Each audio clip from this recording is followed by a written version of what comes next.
नमस्कार दोस्तों, मैं आपका दोस्त कैलाश उपाध्याय आपके अपने K2 चैनल में आप सभी बहनों भाइयों का स्वागत करता हूं। दोस्तों, उत्तराखंड की पावन भूमि सिर्फ देवताओं की भूमि नहीं है, बल्कि ये भूमि ने ऐसे लोगों को जन्म दिया है जिन्होंने वीरता में ही नहीं अपना नाम कमाया, बल्कि अपनी प्रतिभा से उन्होंने ऐसे आश्चर्यजनक काम किए जो अकल्पनीय है। दोस्तों, आज हम एक ऐसे ही वीर की कहानी लेके आए हैं जो वीर ही नहीं बल्कि उत्तराखंड का या कह लीजिए इस देश का पहला इंजीनियर था, जो आज से लगभग 400 साल पहले पहाड़ का सीना चीरकर नदी का पानी अपने गांव में लेके आया। यह कहानी कुछ हद तक माझी की कहानी से मिलती जुलती है, जिसने अपने पत्नी की याद में पहाड़ खोदकर सुरंग निकाली थी।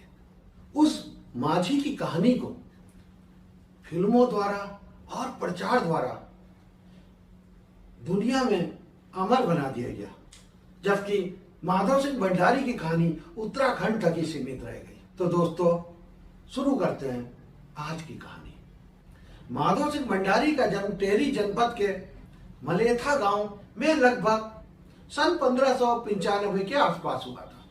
उनके पिता का नाम सोनबाण कालू भंडारी था, जो वीरता के लिए काफी प्रसिद्ध थे।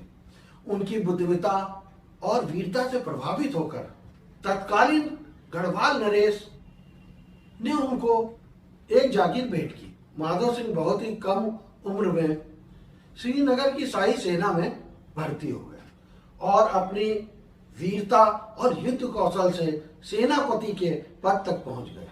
उन्होंने कई नए क्षेत्रों में अपने राजा के राज्य को बढ़ाया, कई जगहों को जीतकर वहां पर किले बनवाने में भी मदद करी। लेकिन जिस कार्य के लिए उनको अमर बना दिया वो कोई युद्ध नहीं बल्कि एक अनोखा निर्माण था, जिसकी कभी कोई कल्पना भी नहीं कर सकता था। कठिन पथरीले पहाड़ों को काटकर सुरंग द्वारा नहर को अपने गांव में लाना। राजा महिपति शाह, जो पवार वंश के 46वें राजा थे, उन्होंने माधव सिंह भंडारी के युद्ध कौशल के कारण ही तिब्बत के दावा क्षेत्र से होने वाले लगातार आक्रमणों से दावा क्षेत्र और अपने राज के बीच सीमा निर्धारण किया था। माधव सिंह भंडारी का विवाह उदीना नाम की महिला के साथ हुआ था। युद्ध के बाद अपने राजा से छुट्टी लेकर माधव सिंह भंडारी जब अपने गांव पहुंचे, वहां पर खेती बाड़ी और ऊसर भूमि का हाल देखकर माधव सिंह का मन बहुत दुखी हो गया। कहते हैं उस साल बरसात कम होने के कारण फसल भी बहुत कम हुई थी और जिसके कारण अकाल से हालात पैदा हो गए थे। लोग भूख से मरने लगे थे, जिस कारण उन्होंने गांव वालों की मदद करने की सोची। उन्होंने देखा मलेथा गांव के अलकनंदा और चंद्रभागा नदियों से घिरे होने के बावजूद भी वहां पर सिंचाई की कोई व्यवस्था नहीं थी, जिस कारण गांव के लोग खेती के लिए सिर्फ वर्षा पर ही निर्भर रहते थे और उनके लिए सब्जी और फसल उगाना काफी मुश्किल काम था। माधव सिंह भंडारी ने गांव की इस समस्या पर विचार किया, किस प्रकार गांव में सिंचाई और पानी की सुविधा उपलब्ध हो सकती है। उन्होंने मन ही मन ये ठान ली कि किसी भी तरह वो मलेथा गांव में पानी लेकर आएंगे। मलेथा गांव के सबसे नजदीक चंद्रभागा नदी बहती है, लेकिन नदी और गांव के बीच में बहुत बड़े बड़े पहाड़ और चट्टानें थी, जिस कारण यहाँ पर पानी लाना बहुत ही मुश्किल काम था। माधव सिंह ने विचार किया, यदि पहाड़ों और चट्टानों के बीच में सुरंग बनाई जाए तभी गांव में पानी लाया जा सकता है। माधव सिंह ने तुरंत ही विशेषज्ञों, मजदूर तथा गांव के लोगों को लेकर सुरंग बनाने का काम शुरू कर दिया। लगभग 5 साल तक चले इस भागीरथी प्रयास के बाद सुरंग बन के तैयार हुई। सुरंग के ऊपर के हिस्से पर लोहे और कीलों के मजबूत आवरण दिया गया, जिससे कि भविष्य में आने वाली कोई भी आपदा और भूस्खलन से इस सुरंग का बचाव किया जा सके और वर्षों तक इसे सुरक्षित रखा जाए। स्थानीय लोक कथाओं के अनुसार माधव सिंह भंडारी ने अपने पुत्र गाजे सिंह का इस सुरंग के लिए बलिदान भी दिया था। लोक कथाओं के अनुसार जब सुरंग बनकर तैयार हो गई, तब नदी का पानी कूल यानी सुरंग में नहीं पहुंचाया जा सका, जिससे माधव सिंह सहित गांव के सभी लोग परेशान हो गए। एक रात माधव सिंह को स्वप्न आया। स्वप्न में देवी ने उससे कहा, अपने एक मात्र पुत्र का अगर ये बलिदान देते हैं तो पानी सुरंग में आएगा। उन्होंने सुबह उठकर ये बात अपने गांव वालों को बताई कि पानी तभी सुरंग में आएगा जब वो अपने बेटे का बलिदान देंगे। यह उनसे देवी ने स्वप्न में कहा है। पहले तो माधव सिंह इस विचार के लिए तैयार नहीं हो रहे थे। उनके पुत्र ने लोकहित के लिए अपने पिताजी को अपने बलिदान के लिए मना लिया। उसने कहा कि अगर मेरे बलिदान देने से यह बंजर भूमि हरी भरी होकर और उपजाऊ हो जाती है, तो पिताजी गांव के हित में आपको मेरा बलिदान करना चाहिए। इसके बाद गाजे सिंह की बलि दी गई और उसका सर काटकर सुरंग के मुहाने पे रख दिया गया। इसके बाद जब नदी को सुरंग की ओर मोड़ा गया, तो पानी सुरंग के रास्ते होते हुए गाजे सिंह के सिर को अपने साथ बहाकर ले गया और उनके सर को खेतों में स्थापित कर दिया। कहा जाता है कि एक कथा और प्रचलित है। माधव सिंह चाहते थे उनका पुत्र नहर के निर्माण स्थल पर न आए, पर जिद कर गाजे सिंह वहां पर पहुंच गया।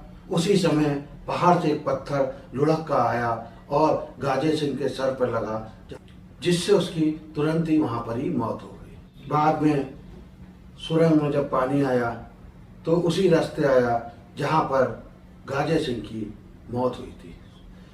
पुत्र के बलिदान से आहत होकर उसकी माता ने श्राप दिया कि इस परिवार में अब कोई भड़ यानी कोई पुत्र पैदा नहीं होगा। इस सुरंग के द्वारा सफलतापूर्वक पानी अपने गांव में पहुंचाकर माधव सिंह वापस श्रीनगर राजा महपति साहब के पास चले गए और इसके बाद वो कभी अपने गांव वापस लौट के नहीं गए। वर्तमान में मलेथा गांव का संपूर्ण इलाका हरा भरा और कृषि संपदा से भरपूर है। माधव सिंह के द्वारा बनाई गई यह सुरंग आज भी सफलतापूर्वक यह नहर गांव में पानी पहुंचा रही है। माधव सिंह सुरंग बनाने के बाद जब सेना में वापस लौटे तो उन्हें तिब्बत सेना पर लड़ने के लिए भेजा गया, जो उस समय दावा क्षेत्र में लगातार हमला कर रहा था। कहते हैं इसी दौरान छोटा चीनी नामक जगह पर युद्ध के दौरान घायल होने पर इनकी मृत्यु हो गई। राजा महिपत शाह ने माधव सिंह की मदद से गढ़वाल और तिब्बत के बीच सीमा तय करने का भी काम किया था। तिब्बत सैनिक में माधव सिंह का इतना खौफ था कि वो उसका नाम सुनते ही घबराते थे और युद्ध शुरू होने से पहले ही भाग जाते थे। कहते हैं अपनी मौत से पहले माधव सिंह ने अपनी सेना से कहा था कि तिब्बतियों को कभी ये ना पता लगने देना कि माधव सिंह की मौत हो गई है, वरना वो फिर से हमला करेंगे। माधव सिंह ने कहा था लड़ते हुए पीछे होते जाना और मेरे शव को भून कर कपड़े में लपेट कर बक्से में रखकर हरिद्वार ले जाकर मेरा दाह संस्कार करके गंगा जी में प्रभावित कर देना। कहते हैं सैनिकों द्वारा ऐसा किया भी गया।